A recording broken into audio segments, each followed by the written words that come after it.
Hello, my name is Kirsten Ahmed, and this presentation will be in English.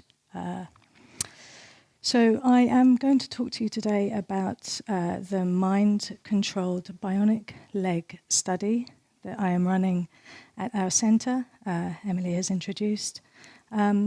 We are taking the theory of the technology that Åsa has previously presented to you one step further. So we connect to the nerves and muscles, but also to the skeleton of transfemoral amputees. And I would like to talk to you today about the study that we're doing, how far along the research path we have got, and how we think that this may be of interest to people like yourselves. And if you would like to be involved in the study, please do get in contact.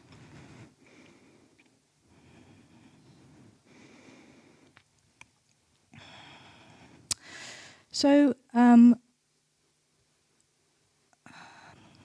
we have, as a research group, successfully implanted neuromuscular skeletal fixtures into 7 upper limb patients. And what this means is that they are now able to control a robotic arm that is attached to their skeleton with contractions in their muscles.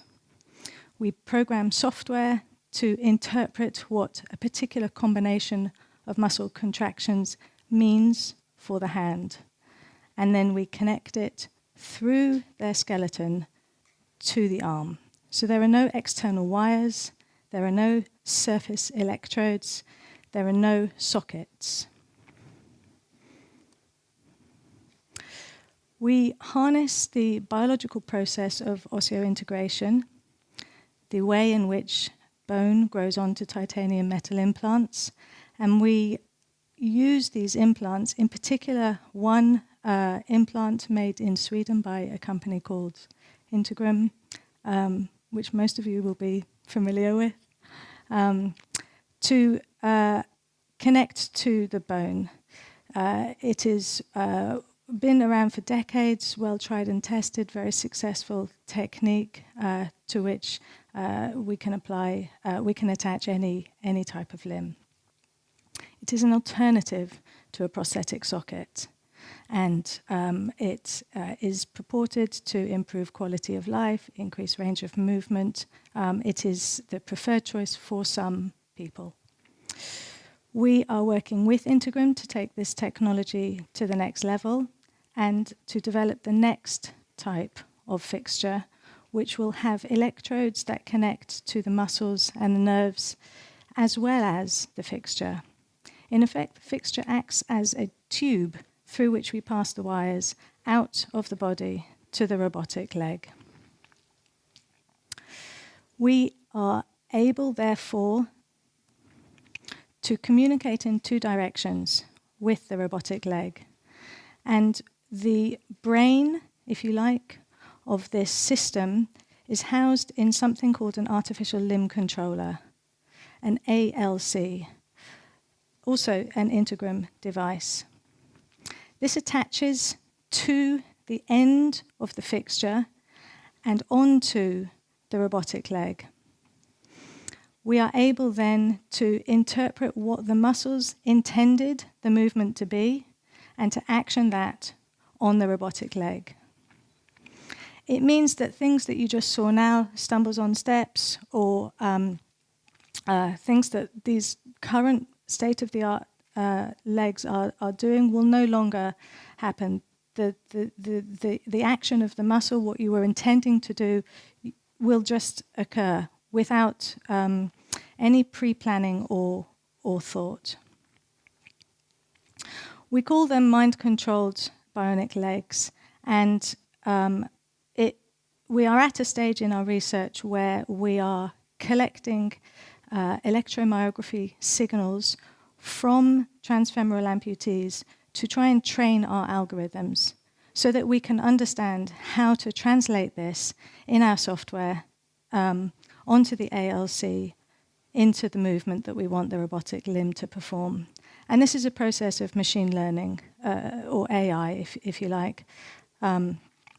that we are going through at the moment. So we have people coming into our labs, we put surface electrodes onto their legs, and we record muscle signals from them to develop the bank of data that we require in order to train our algorithms.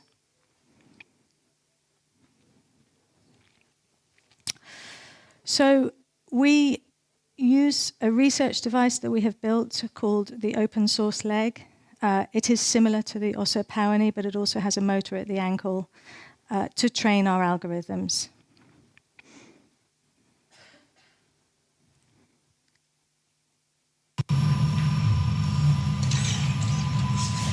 And this is one of our research participants using muscle signals from surface electrodes on his thigh to control a stair ascent.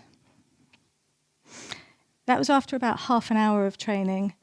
I think maybe given another half hour, we could let go of that gait belt and allow him to walk up the stairs freely. Similarly, from standing to sitting, again controlled with surface electrode EMG.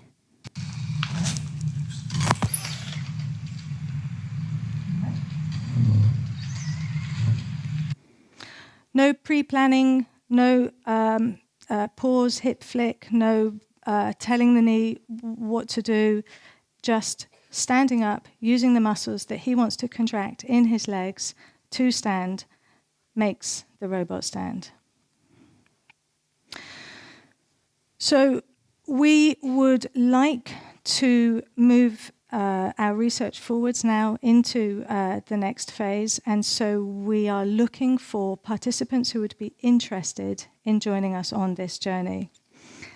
And the way that we have got the study planned out is as follows. The first month, we would perform some baseline evaluations where we would see how comfortably you were moving with your prosthetic socket on your own leg. We use these to compare at the end when you have an osseointegrated implant on a robotic leg. We then take another set of baseline assessments with you in your prosthetic socket on a robotic leg to check that you are confident walking on a different type of leg and that it looks like it's going to be a good fit for you. Once you are selected and agree to go to the next stage, osseointegration in the way that the normal osseointegration surgical process is conducted will be performed on you. So that is a 2-stage surgery. And at the end, you would have the electrodes implanted in your muscles and nerves and the fixture in your bone. Each process is broken down in many more steps than I'm presenting here. But it's important to note that there is a rehabilitation phase after a healing phase, and we cannot exactly define how long these phases are. It depends on each individual. But at the end of the study, which will be 28 months, you will, in theory, be walking on a robotic leg with a neuromuscular skeletal connection through a neuromuscular skeletal interface. And we would suggest that you would be aware that this is a 28-month project as a minimum, and that you would be able to turn up to monthly appointments.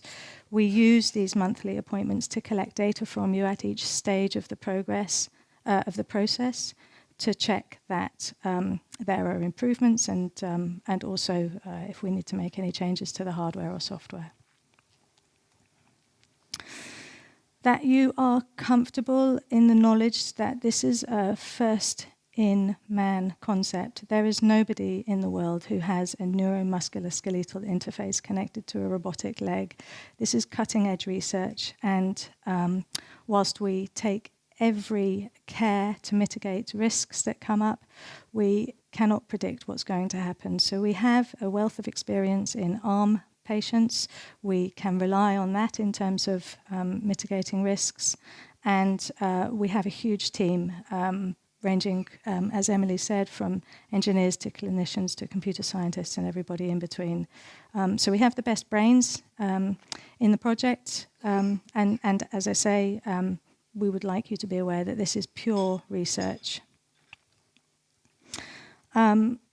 We feel that since this is an invasive surgical procedure, unless you are experiencing problems with your socket, it is possibly not suitable for you morally to go through a surgical process if everything is good for you as it is.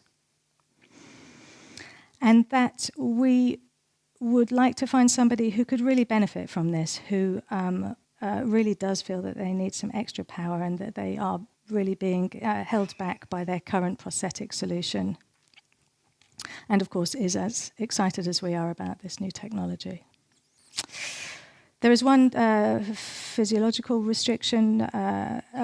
The sort of knees and prosthetics that we will be using may limit us somewhat in the type of patient that we can select. So here you see the new Osso-Power knee, the one that Isaac just presented, and our OSL, open source leg.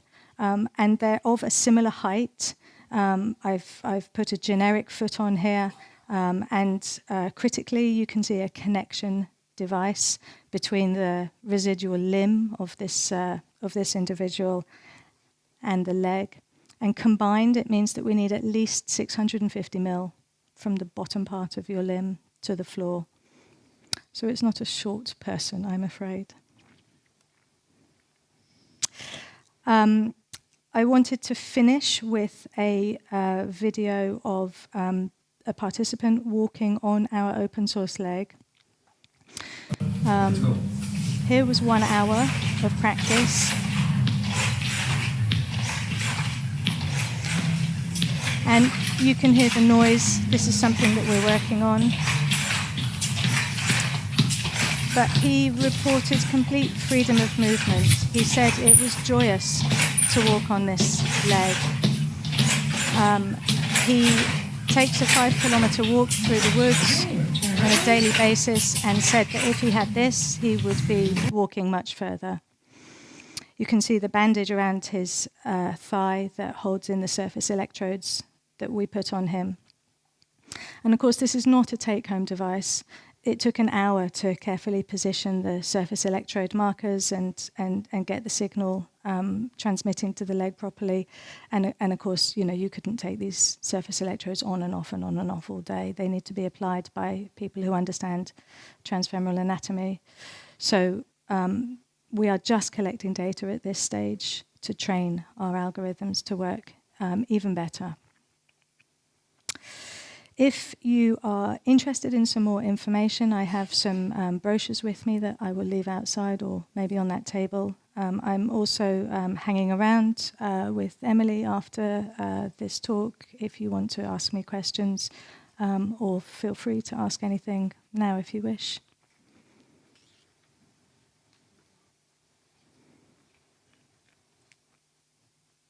Okay, thank you.